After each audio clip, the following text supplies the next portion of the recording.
Hello friends, இன்றைக்கி நம்ம சாரீ வந்து எப்படி ப்ரீ ப்ளீட்டிங் எடுக்கணும், அதே போல் எப்படி நீட்டாக அயர்ன் பண்ணிவிட்டு பாக்ஸ் ஃபோல்டிங் எப்படி வந்து நம்ம பண்ண போகிறோம் அப்படிங்கிறத தெளிவாக நம்ம வந்து பார்க்க போகிறோம். ஃபஸ்ட்டு முந்தி பகுதி வந்து எடுத்துக்கோங்க. முந்தி பகுதியில் உள்பக்கம் வெளிப்பக்கம் கரெக்டாக பார்த்துக்கோங்க. ஆல்ரெடி பட்டு சாரீ அப்படின்னா நம்மளுக்கு கிளியராக தெரிஞ்சிடும். அப்படி நார்மல் சாரீ அப்படின்னா நீங்கள் பார்த்துக்கோங்க, செக் பண்ணிக்கோங்க. இப்போ உள்பகுதியில் இருந்து தான் நம்ம வந்து, அதாவது ராங் சைடு சரிங்களா, உள்பக்கத்தில் இருந்து தான் நம்ம வந்து மடிப்புகள் எடுக்க போகிறோம் சரிங்களா. பார்டர் பகுதி அப்படிங்கிறத ஃபஸ்ட்டு வந்து எவ்வளவு அகலம் தேவை அப்படிங்கிறத பார்த்துக்கோங்க. ஏன்னா ஃபஸ்ட்டு ப்ளீட் வந்து நம்மளுக்கு எவ்வளவு அகலம் இருக்கணும் அப்படிங்கிறத ஃபஸ்ட்டு நம்ம வந்து முடிவு பண்ணிக்கணும் சரிங்களா.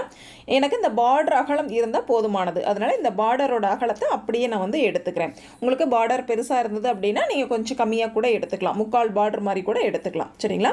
பொதுவாக பார்த்திங்கன்னா 6, 7, 8, 9, 10 ப்ளீட்ஸ் எக்ஸ்ட்ரா கூட நம்ம எடுக்கலாம், நம்மளோட தேவைக்கு ஏற்ப நம்ம வந்து எடுத்துக்கலாம். நான் வந்து 7 ப்ளீட் வந்து எடுக்க போகிறேன் சரிங்களா. ஃபஸ்ட்டு ப்ளீட் கொஞ்சம் பெருசாக இருக்கணும், அடுத்தடுத்து பார்த்திங்க அப்படின்னா ஸ்டெப் பை ஸ்டெப்பாக கொஞ்சம் குறைவாக எடுத்துக்கலாம். நம்ம பாருங்கள், இந்த மாதிரி நம்ம வந்து எடுக்க போகிறோம். இப்போது இந்த டிஸ்டர்பன்ஸாக இருக்குது அப்படிங்கிறதுக்காக இந்த நாட் பாருங்கள் உள்பக்கமாக மடித்து நான் வந்து எடுத்திருக்கேன். அதுக்கப்புறமா நம்ம வந்து வெளியிலே எடுத்து விட்டுடலாம். நம்ம ப்ளீட்ஸை வந்து ஓர்ஸ் பண்ணதுக்கப்புறம் சரிங்களா, நார்மல் பண்ணதுக்கப்புறம் இது மாதிரி எடுத்து விட்டுடலாம். இப்போ பாருங்கள், நல்லா எடுத்து விட்டுட்டு நம்ம வந்து ஒரு பின் போட்டுக்கலாம். ஃபஸ்ட்டு கரெக்டாக அரேஞ்ச் பண்ணிக்கோங்க, ஈவனாக இருக்க மாதிரி பார்த்துக்கோங்க. இப்போ நம்ம பின் போட்டுக்கலாம்.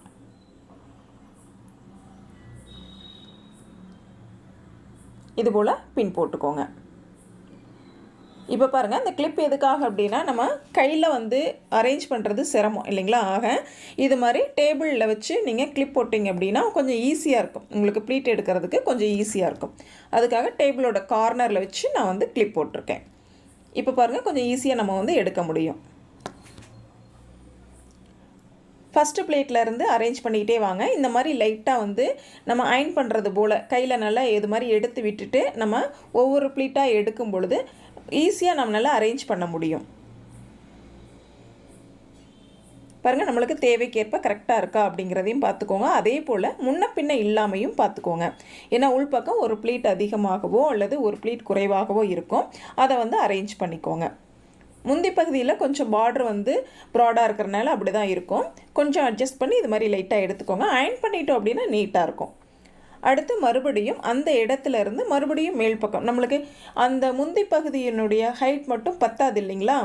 ஆக கொஞ்சம் எக்ஸ்ட்ரா நம்ம வந்து இது மாதிரி ப்ளீட் எடுத்து நம்ம பின் போட்டுக்கலாம். பாருங்கள், இது மாதிரி அரேஞ்ச் பண்ணிங்கன்னா உங்களுக்கு ப்ளீட்ஸ் எடுக்கிறது ரொம்ப ஈஸியாக இருக்கும். உங்களுக்கு தேவையான அளவுக்கு நீங்கள் எடுத்துக்கலாம்.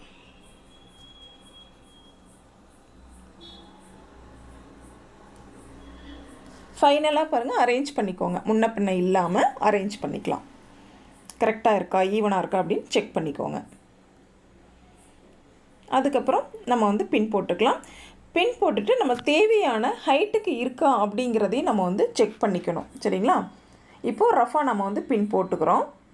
பின் போட்டுட்டு அதுக்கப்புறம் ஷோல்டரில் வச்சு கரெக்டாக நம்ம ஹைட் இருக்கா போதுமா அப்படிங்கிறத செக் பண்ணிக்கோங்க. இது மாதிரி ஷோல்டரில் குத்துற இடத்துல, அந்த பின் குத்துவோம் இல்லைங்களா, அந்த இடத்துல இருந்து கீழ்ப்பக்கம் நம்மளுக்கு முட்டிக்கு கீழே வரைக்கும் தேவைப்படும் இல்லைங்களா. எவ்வளவு ஹைட் தேவையோ அந்த ஹைட்டுக்கு நீங்கள் வந்து பின் வந்து போட்டுக்கோங்க சரிங்களா. அடுத்தது நம்ம முன்பகுதியில், அதாவது ப்ளீட்ஸ் எடுப்போம் பார்த்தீங்களா, முன்பகுதியில் அது எந்த இடத்துல அப்படின்னா பாருங்கள், இந்த இடத்துல, அது நம்ம இந்த இடத்துல ஒரு பின் குத்துவோம் பார்த்தீங்களா, இந்த இடத்துல ஒரு பின் வந்து குத்திக்கோங்க. ஏன்னா அந்த எண்டிங் வரைக்கும் நம்ம ப்ளீட்ஸ் எடுக்க போகிறோம் அப்படிங்கிறதுக்காக. இந்த பார்டர் வருது இல்லைங்களா, இந்த பார்டர் இந்த மாதிரி டேர்ன் ஆகி இந்த இடத்துல வந்து நம்ம பின் குத்துவோம் சரிங்களா. இந்த பின் குத்துற இடத்துல நம்ம ஒரு சேஃப்டி பின் வந்து குத்தியிருக்கோம், இன்னொன்று எக்ஸ்ட்ரா சரிங்களா. அந்த இடத்துலேருந்து எடுக்க போகிறோம். இப்போது உள்கொத்து நம்ம செருகிற இடம் இருக்குது இல்லைங்களா, இந்த இடத்துல இருந்து ஒரு சுற்று நம்ம சுற்றி தானே வந்து ப்ளீட்ஸ் எடுக்க போகிறோம். அந்த எண்டிங் பாயிண்ட்டையும் ஒரு பின் வந்து நீங்கள் போட்டுக்கோங்க. அந்த பின்னும் ஃபஸ்ட்டு ஒரு பின் போட்டோம் பார்த்தீங்களா, அந்த பின் 2 பின்னுக்கும் இடையில தான் நம்ம வந்து ப்ளீட்ஸ் வந்து எடுக்க போகிறோம் சரிங்களா. கீழ்ப்பகுதியில் ப்ளீட்ஸ் எடுக்கக்கூடிய இடம் சரிங்களா. 2 பின் போட்டிருக்கோம். இப்போது இங்கே ஒரு பின் போட்டோம், ஆல்ரெடி முதல்ல ஒரு பின் போட்டோம் இல்லைங்களா. இந்த 2 பின்னுக்கும் இடையில தான் நம்ம ப்ளீட்ஸ் எடுக்க போகிறோம். கிட்டத்தட்ட 4லேருந்து நம்ம 6 வரைக்கும் எடுக்கலாம் சரிங்களா. நம்மளோட சாரியினுடைய அகலத்தை பொறுத்து நம்ம வந்து எடுத்துக்கலாம். ரொம்ப குட்டி குட்டியாக எடுத்தோம் அப்படின்னா இன்னும் எக்ஸ்ட்ராவே நம்மளால் எடுக்க முடியும். இப்போது அந்த 2 பின்னுக்கும் இடையில நம்ம வந்து ப்ளீட்ஸ் எடுத்துக்கிறோம். இந்த மாதிரி நம்ம அகலம் அதிகமாகும் பொழுது எண்ணிக்கை குறையும். அகலம் வந்து குறைவாக எடுக்கும் பொழுது எண்ணிக்கை அதிகமாகும். இது நம்மளுடைய விருப்பம். இந்த மாதிரி வந்து பிளேட் எடுத்துக்கோங்க. இதை வந்து கரெக்டாக அரேஞ்ச் பண்ணி நம்ம வந்து பின் போட்டுக்கலாம். இதே போல் கீழ் சைட்லேயும் சேம் அளவில் ஈவனாக இருக்கிற மாதிரி நம்ம வந்து பிளேட் வந்து கன்வெர்ட் பண்ணிக்கலாம். அதே அகலத்தில் இருக்கிற மாதிரி எடுத்துக்கோங்க. இதுபோல் நம்ம பிளேட்ஸ் எடுத்ததுக்கு அப்புறமா சேமாக வச்சு பின் பண்ண வேண்டாம். சரிங்களா? கொஞ்சம் முன்பக்கமாக ஒரு 1/4 இன்ச் கேப்பில் ஒரு பிளேட், அதுக்கு அடுத்து ஒரு 1/4 இன்ச் கேப்பில் ஒரு பிளேட், இது மாதிரி இருக்கிற மாதிரி நம்ம வச்சு அரேஞ்ச் பண்ணி நம்ம வந்து பின் போட்டோம் அப்படின்னா அந்த இடத்துல வந்து ரொம்ப அதிகமாக கிளாத் இல்லாமல் இருக்கும். சரிங்களா? நம்ம வந்து உள்பக்கம் மடிப்பு பகுதியை செருகும் பொழுது நம்ம வயிறு வந்து ரொம்ப பெருசாக தெரியாமல் நல்லா ஃப்ளாட்டாக இருக்கும். அதுக்காக தான் நம்ம வந்து அரேஞ்ச் பண்ணிக்கணும். சரிங்களா? ஒரே இடத்துல மொத்தமாக எல்லா பிளேட்ஸும் இல்லாமல் கொஞ்சம் கேப் விட்டு ஒரு 1/4 இன்ச் 1/2 இன்ச் கேப்பில் இந்த மாதிரி வந்து பிளேட்ஸ் முன்ன பின்ன இருக்கிற மாதிரி எடுத்துக்கோங்க. சரிங்க? முன்னாடி மட்டும் அதிகமாக இருக்கிற மாதிரி வச்சுக்கோங்க. சரிங்களா? இப்போ நம்ம அயன் பண்ணிட்டோம். சரிங்களா? இப்போது கீழ்ப்பக்கம் நம்ம பிளேட்ஸ் எடுத்ததை அயன் பண்ணிட்டோம். இதே போல் அயன் பண்ணிக்கோங்க. அடுத்தது நம்ம முன்பகுதியை அயன் பண்ணிக்கலாம். அதாவது முந்தி பகுதியில் நம்ம எடுத்தோம் பார்த்தீங்களா, அந்த பிளேட்ஸையும் நம்ம வந்து அயன் பண்ணிக்கலாம். எப்போவுமே வந்து சாரீ அயன் பண்ணும் பொழுது லைட் ஹீட்டில் வந்து அயன் பாக்ஸ் வச்சுக்கோங்க. ரொம்ப ஹீட்டாக இருக்கா இல்லையானா ஒரு டைம் வந்து கீழ்ப்பகுதியில், அதாவது நம்ம கிளாத்தில் அயன் பண்ணி செக் பண்ணி பார்த்துட்டு அயன் பண்ணுறது பெட்டர். இல்லைன்னா சாரீ வந்து சுருங்கிறதுக்கான வாய்ப்புகள் இருக்குது. சரிங்களா? கொஞ்சம் சாரீ அயன் பண்ணும்பொழுது கவனமாக தான் அயன் பண்ணணும். ஓகேங்களா? அடுத்தது ஸ்டோன்ஸ் இருக்குது அப்படின்னா மேல் பக்கமாக ஒரு டவல் போட்டு அதுக்கு மேலே அயன் பண்ணுறது பெஸ்ட்டு. இது நார்மலாக இருக்குது அப்படிங்கிறதுனால நான் அப்படியே வந்து அயன் பண்ணுறேன்.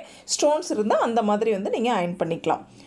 அடுத்து பாருங்கள், முந்தி பகுதி அயன் பண்ணிட்டோம். முன் பக்கத்துலேயும் இதே மாதிரி அதே ப்ளீட்ஸை வந்து எக்ஸ்டெண்ட் பண்ணிக்கோங்க. லைட்டாக வந்து விரிவாக வச்சுக்கோங்க. ஏன்னா நம்ம சாரீ வேர் பண்ணும்பொழுது அப்படி தானே இருக்கும். அதனால அந்த மாதிரி லைட்டாக வந்து அகலப்படுத்தி நம்ம அப்படியே வந்து அயன் பண்ணிக்கிறோம். முன் பக்கத்துலேயும் லைட்டாக அந்த மாதிரி அயன் பண்ணிக்கோங்க. இப்போ பாருங்கள், ஃபஸ்ட்டு வந்து நம்ம கீழ்ப்பகுதியில் மடிப்பு எடுத்தோம் பார்த்தீங்களா, ராங் சைடு வந்து மேல் பக்கம் இருக்கிற மாதிரி. சரிங்களா? அதாவது உள் பக்கம் மேலே இருக்கிற மாதிரி வச்சுட்டு இந்த மாதிரி எடுத்துக்கோங்க.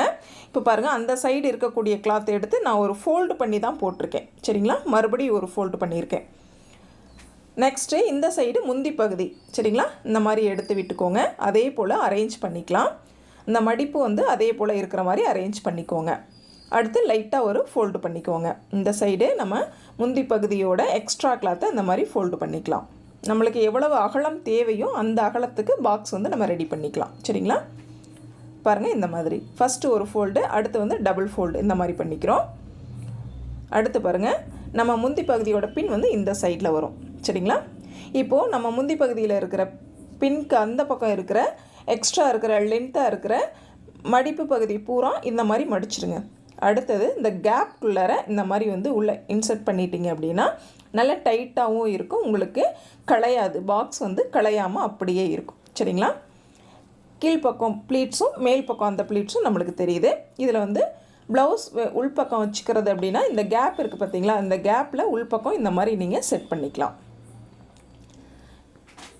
இப்போ நம்மளுக்கு பாக்ஸ் ப்ளீட் வந்து ரெடி ஆயிடுச்சு.